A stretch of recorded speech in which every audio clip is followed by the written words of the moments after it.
163. Candaan yang mendebarkan. Ayunda sudah selesai diperban. Selepas kepergian dokter, dia melihat ke arah Helmi yang nampak punggungnya saja seperti kemarin. Dia tahu jika Helmi tengah menelpon orang tuanya. Pemandangan ini tidak asing bagiku. Baru beberapa hari yang lalu saat aku pingsan di tengah jalan, dan sekarang berakhir ke rumah sakit lagi merepotkan Kak Helmi. Batin Ayunda merasa semakin berhutang budi pada teman abangnya tersebut. Entah sejak kapan dia memang merasa semakin dekat dengan Helmi. Jika dulu ada rasa sungkan karena perbedaan usia, dan sekarang seakan seperti teman sama halnya dia dengan Caca. Ayunda, ayah dan bundamu sedang perjalanan kemari. Iya, sekali lagi terima kasih banyak karena sudah menolongku. Ucap Ayunda menundukkan wajahnya. Lain kali berhati-hatilah, jangan sampai hal seperti ini terjadi lagi. Bujuk Helmi lembut. Kak Helmi kenapa baik sekali pada aku? Tanya Ayunda sangat penasaran. Ya, karena kamu teman adikku dan juga adik dari temanku. Oh iya, maaf atas kecelakaan yang tadi ya. Itu aku sungguh tidak sengaja. Aku takut deh nanti kamu mengira aku bertindak tak senonoh bahkan dianggap mesum. Jawab Helmi kebingungan sendiri. Ih kakak, kenapa masih mengingat hal itu lagi? Memalukan tahu. Sela Ayunda yang kaget setengah mati. Habisnya kamu selalu mengatakan aku playboy, walau memang dulu aku begitu, tapi aku tidak akan pernah mencium perempuan dengan paksa. Jadi atas dasar suka sama suka. Terang Helmi tak ingin disalahfahami. Iya nggak apa-apa kok, namanya juga kecelakaan. Jangan bahas lagi aku jadi malu. Sela Ayunda. Malu pada siapa? Kan gak ada yang lihat. Jangan bilang malu pada Allah, karena ini unsur ketidaksengajaan. Timpal Helmi.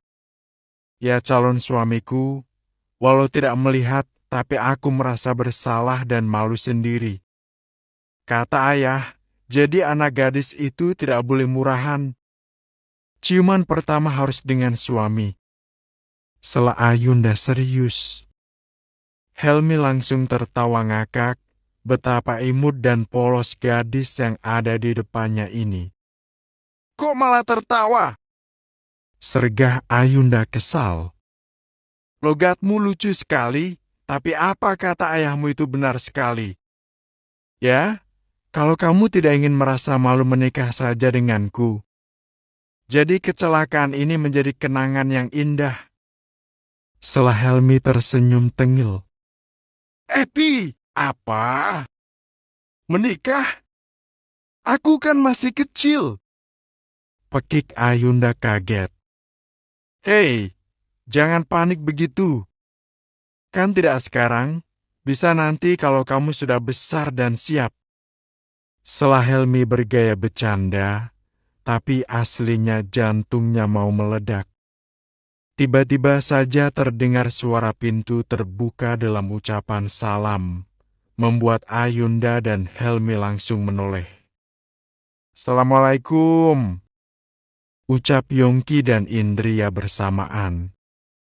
Waalaikumsalam, jawab Helmi dan Ayunda serempak. Indria langsung memeluk erat Ayunda, sedangkan Yongki malah menjitak kepala putrinya, tapi perlahan saking gemasnya. Nak, bisakah kamu tidak membuat orang tuamu ini tidak khawatir? Gerutu Yongki saking cemasnya. Aku baik-baik saja, ayah. Jawab Ayunda tersenyum ceria. Apanya yang baik-baik saja? Lihat kakimu. Kalau begini mana bisa besok sekolah? Sergah Yongki menahan emosi. Sudah jangan marah lagi. Ini juga kesalahan kita yang tidak memeriksa ponsel kita. Jika saat Ayunda menelpon langsung kita angkat juga tidak akan terjadi kejadian seperti ini. Bujuk Indria. Oh iya, terima kasih banyak Nak Helmi. Lagi-lagi kamu membantu Ayunda saat celaka. Tapi bagaimana bisa kamu ada di sana di waktu yang tepat? Tanya Yongki sangat penasaran. Kebetulan saya menelpon Ayunda, saat tahu dia menangis, akibat terjatuh saya langsung menyusul. Jawab Helmi. Menelpon? Jadi kalian berdua ini sangat dekat sekali ya sampai telepon-teleponan di malam hari. Gumam Yongki melirik ke arah putrinya. Ayunda takut jika ayahnya mencurigai dirinya pacarana, dia pun langsung menyergahnya. Iya, soalnya aku membooking hotel baru milik Kak Helmi yang khusus honeymoon buat Kak Nesen dan Kak Zahrana. Kak Helmi mengkonfirmasi kalau mereka sore ini sudah sampai. Aku mau menghubungi Kak Nesen sungkan, takut mengganggu. Oh, biaya sewanya pasti tidak sedikit. Kamu dapat dari mana uangnya? Jangan bilang minta potongan harga. Kalau kamu begitu terus bisa merugikan Kak Hekmimu. Sindir Yongki. Ah, tidak apa-apa. Om, lagian Nesen dan Zahrana juga teman dekat saya. Justru dengan begini saya bisa meminta mereka sekalian untuk mereview dan promosi ke medsos. Apalagi followers Lucy Zahrana sangat banyak, sehingga ini sama-sama menguntungkan. Selah Helmi ramah. Kamu benar-benar jadi teman dan jiwa pembisnis yang baik. Puji Yongki. Nak Helmi, sebagai ucapan terima kasih besok, apakah bisa datang makan malam bersama kami di rumah? Tawar Indria. Iya, dengan senang hati saya pasti akan datang. Jawab Helmi antusias. Kak Helmi, ajak Caca sekalian ya. Besok aku tidak bisa sekolah, jadi pasti akan merindukannya. Pinta Ayunda.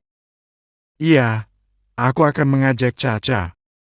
Jawab Helmi tidak bisa menolak permintaan gadis kecilnya. Kalau begitu saya pamit pulang dulu ya. Assalamualaikum. Ucap Helmi tak lupa sungkem pada seseorang yang sudah dianggap sebagai calon ayah mertua. Ayunda menatap sekilas kepergian Helmi, dalam hatinya merasa ada yang aneh dengan orang tersebut. Kak Helmi ini aneh sekali, masa pernikahan dianggap sebagai candaan? Batin Ayunda. Tetapi walau tadi Helmi tampak bercanda, tatapan matanya menyeratkan sesuatu yang lain. Ayunda, ayo kita pulang. Ajak Yongki. Ayah, sakit. Keluh Ayunda manja. Nah, tadi siapa yang bilang baik-baik saja?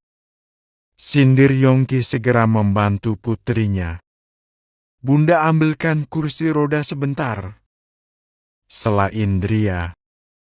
Gak mau digendong ayah saja. Tolak Ayunda. Kamu sudah besar, memangnya tidak malu? Ujar Indria. Aku masih kecil dan ayah juga masih muda, pasti kuatkan gendong Ayunda. Balas Ayunda tertawa riang. Wah, kalau gitu ayah harus gendong Ayunda, biar tidak kecewa sudah mengatakan ayah ini masih muda. Timpal Yongki. Ayunda segera naik ke punggung ayahnya. Dia tidak peduli dengan tatapan beberapa suster penjaga malam. Dia menyandarkan kepalanya dan merasa sangat nyaman. Dari kecil Ayunda memang begitu, dan tiba-tiba saja dia sangat ingin dimanja. Ayah, kalau nanti aku menikah dan tinggal bersama suamiku, apakah ayah dan bunda akan merindukan aku? Tanya Ayunda. Kok tiba-tiba membahas menikah? Sudah mulai jatuh cinta ya? Sela Indria balik bertanya. Ya tidak, hanya saja ingin bertanya apakah nanti ayah dan bunda merindukan aku atau tidak.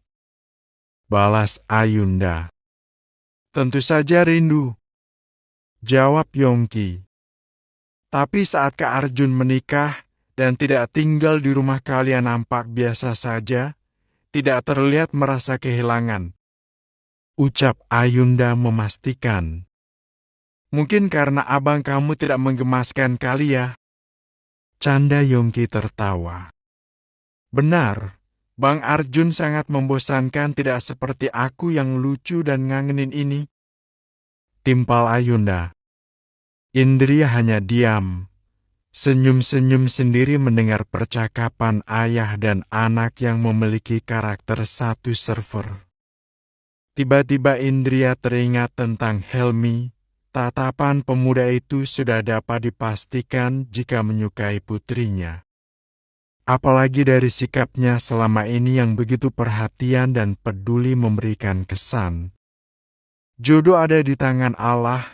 Selama Helmi bersikap baik dan bisa menjaga sikap, aku tidak akan melarangnya untuk mencoba mendekati putriku. Dia sopan dan tidak macam-macam. Batin Indria. Sesampainya di rumah, Ayunda dikejutkan dengan Pak Sopir yang sudah membawa tas besar di halaman. Pak Sopir mau kemana? Tanya Ayunda heran. Saya mau pamit pulang, karena belum berpamitan dengan Non, jadi saya menunggu di sini. Saya mau minta maaf jika selama ini punya kesalahan yang disengaja maupun tidak disengaja. Loh, Pak Supir dipecat. Pekik Ayunda. Dia segera menoleh ke arah orang tuanya dengan tatapan memelas. Ayah, Bunda, Pak Sopir tidak salah. Tapi Ayunda yang bandel, jangan pecat Pak Sopir dong. Kan kasihan kalau dipecat padahal tidak punya salah. Ucap Ayunda. Non, saya tidak dipecat, tapi mengundurkan diri. Sela Pak Sopir. Apakah karena aku ini keras kepala dan menyusahkan sampai Pak Sopir kewalahan? Tanya Ayunda merasa bersalah. Bukan itu, tapi ibu saya sakit. Istri saya tidak bisa merawat sendirian soalnya anak-anak masih kecil. Makanya saya berniat pulang ke kampung. Usaha kecil-kecilan di rumah sembari merawat ibu yang sudah tua. Jawab Pak Sopir menjelaskan. Walah, ya sudah kalau gitu. Kirain karena aku yang selalu membuat masalah. Ucap Ayunda. Bukan, Non Ayunda sangat baik dan sama sekali tidak menyusahkan. Jelas Pak Sopir. Tunggu dulu ya, Pak. Jangan pergi dulu. Setelah Ayunda masuk ke rumah dengan berjalan agak terpincang. Ayunda sudah tidak memiliki uang di rekening karena buat bayar hadiah Nesen dan Zahrana menginap di hotel. Tetapi dia masih memiliki celengan bentuk kucing di kamarnya. Setiap hari dia memasukkan uang 20 ribuan sisa jajan sekolah. Dan selama 6 bulan ini, belum diambil sama sekali. Tanpa rasa berat Ayunda menyerahkan kucing itu pada Pak Sopir setelah susah payah naik tangga. Ini apa, Non? Tanya Pak Sopir kaget. Ini celengan aku, tidak terlalu banyak, tapi lumayan buat tambah-tambah usaha Bapak. Semoga sukses ya, Pak. Terima kasih selama ini sudah menemani Ayunda kemana-mana. Ucap Ayunda. Non, tapi Bapak sudah mendapat pesangon dari Tuan dan Nyonya. Tolak Pak Sopir secara lembut. Sudah terima saja niat baik Ayunda, itu karena dia sayang pada Pak Sopir. Bujuk Yongki. Pak Sopir menangis haru. Bukan masalah uang, tapi merasa dihargai oleh majikannya dan selama ini diperlakukan sangat baik. Terima kasih banyak ya, Non. Ucap Pak Sopir sangat senang. Sama-sama, Itu mobil Grab-nya sudah datang, jawab Ayunda. Setelah Pak sopir pergi, Ayunda merangkul ayahnya dengan manja. Apa? Minta gendong lagi? Tanya Yongki. Enggak, tapi sekarang kan Ayunda sudah tidak punya sopir. Ayah kerja, abang sudah enggak di rumah, dan bunda juga sibuk ngurus kerjaan rumah. Bagaimana kalau Ayunda belajar nyetir mobil? Caca juga lagi belajar. Pinta Ayunda penuh harap. Tidak, tolak Yongki tegas. Ayah, bunda saja saat muda juga sudah nyetir mobil. Masa Ayunda tidak boleh? Nanti saat Ayunda kuliah, kan bisa bawa mobil sendiri dengan Lancer tanpa menyusahkan ayah dan bunda. Bujuk Ayunda tidak mau menyerah. Kalau ayah bilang tidak ya tidak, bunda kamu walau dulu bisa nyetir mobil, tapi tidak punya pikiran aneh-aneh. Ayah besok carikan sopir baru. Jawab Yongki. Bunda. Panggil Ayunda meminta pembelaan. Indria hanya mengangkat kedua bahunya sambil tersenyum saja. Ayunda langsung lemas, karena itu tandanya bundanya satu pemikiran dengan ayahnya. Ah, ayah dan bunda menyebalkan, gerutu Ayunda.